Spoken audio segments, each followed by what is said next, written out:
Okay, this is sort of part one about chronic traumatic encephalopathy, the disease of chronic head trauma, especially in boxers, football players, soccer players, ice hockey players get it too, rugby players, anybody with head trauma, MMA with striking. So anyways, I'm going to link to the lecture from this lady here. I'll show you this lady. She's actually very famous. She's a smart lady. Her name is McKee. She's originally from Wisconsin, Green Bay Packers fan in football. And then she later ended up doing fellowship training in neuropathology at Harvard.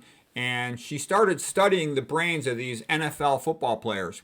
And she wrote a very famous paper. I'll get to all that stuff later, but the JAMA paper of NFL football players, where out of 111 donated brains, 110 were positive for chronic traumatic encephalopathy. She came up with a neuropathology staging system for the severity of chronic traumatic encephalopathy. So this is brain damage due to chronic repeated head trauma. Okay, I'll have the link to her lecture down below in the description. I just want to show you one picture though that'll help explain things to you. When it starts out, you just get a tiny bit of, gross pathology, visible damage to the brain. It's a little bit hard to see on these. They're not as magnified as we like, but the key point is they occur in the crevice, the bottom of a brain sulcus. So the brain is convoluted, and where it dips inward, that's also called the sulcal fundus or the sulcal crevice or the sulcal depth. That's where it first starts. And then after they're done playing football or boxing or whatever their head trauma sport is, it slowly progresses on their own and they end up prematurely demented. I think that there's probably a lot that can be done to slow that down. I'm going to talk about that in my part 2 lecture.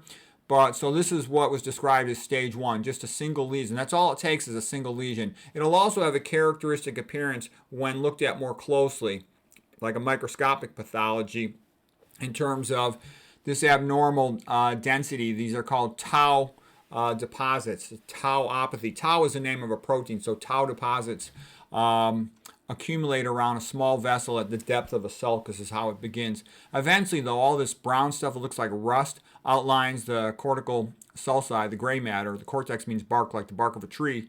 And then it starts permeating inward into the white matter on a stage 4 more advanced disease. The patient's totally demented at this point. At this point, they might be cognitively normal, but they start having behavior problems, impulse control, difficulties, angry outbursts, memory loss, little episodes of memory lapse, and they're often, depressed, and it just keeps getting worse.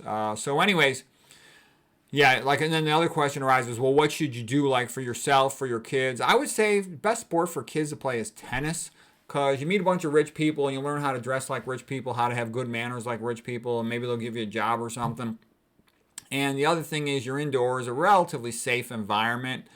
I don't like golf because you're smelling all the crap they spray on the grass every day, like the atrazine, even glyphosate sprayed on grass sometimes, so I don't like that. I don't like swimming. I went to Stanford. They're national champions in swimming, and I never met a smart swimmer. Okay, I think that inhaling all that chlorine all day, lowers their IQ. Ice hockey, head trauma, they fight. They're kind of crazy. Gymnastics, even though it's kind of fun, I think there's always going to be a challenge to do something more dangerous until you hurt yourself. Wrestling's okay, but it's starting to get a little bit into MMA stuff, which I don't like, and I don't like weight cutting. You don't need to cut weight to be a good wrestler. I didn't cut weight ever in a significant way. Let's see, what else? Cross country is okay. I think cross country is good, teaches good discipline. The same discipline that you run is good for your academics. Anyways, I got one more slide to show you here. And this is just a close-up. This is under microscopic view. First of all, you can see this is the indentation of a sulcus. So here's the cerebral spinal fluid in here. Here's the cortical gray matter in here. Gray matter ribbon, cortex like bark of the tree, the outer part of the brain. And then here's the crevice or the depth of the sulcus or the fundus of the sulcus. Any of those 3 words is appropriate. And then you can see here is the less magnified view, and here's a more magnified view. So all of these brown spots are the central part of a tau plaque, tau being the protein, and then they're surrounding a small vessel located within here that you can't see it on the gross section. And this isn't even gross, this is already magnified. So anyways, that's the pathognomic, meaning the key thing. And all it takes is one of those and you've got chronic traumatic encephalopathy. But you can see the problem here. these diagnoses are made when the patient's dead. The only way to 100% confidently diagnose it is when the patient is dead. It would be nice to be able to diagnose this, but you pretty much can reasonably assume if a patient had chronic repeated head trauma that that's what they got it from, okay? And now they got cognitive impairment and these other emotional behavioral symptoms. That's probably what it is. You know, Occam's razor. If it cracks like a duck, walks like a duck, it's a duck, okay? And, you know, if you can simplify what's going on with them with one reasonable conclusion, that's usually the best thing to do. All right, so anyways, I'm going to have the link below. I think if you're interested in chronic traumatic encephalopathy, it'll be worth your while to watch her lecture. It doesn't start till 5 minutes in, but once she gets going, she's a very good speaker, and she covers the high points in chronic traumatic encephalopathy very well. Then I'll give another talk later where I'll go into a little more detail about what can be done. And by the way, I think she did a great job of staging the disease and figuring it out, but I'm also going to tell you, I've seen the lectures from those Boston doctors that are supposed to be helping these patients, and I think they're an embarrassment. They're a joke. They're a disgrace. They're stupid. Okay, there's a lot of arrogance in Boston.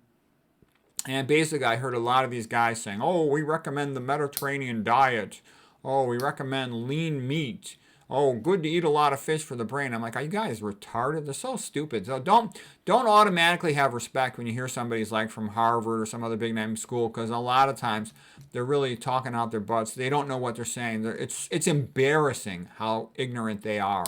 Okay, how could you tell somebody to eat fish for their brain? Fish is full of mercury and other pollutants. It causes brain damage. Okay, look at the Jane Hightower book about how the way to cure dementia and all these yuppies who made themselves demented from eating fish was to get them to stop eating fish.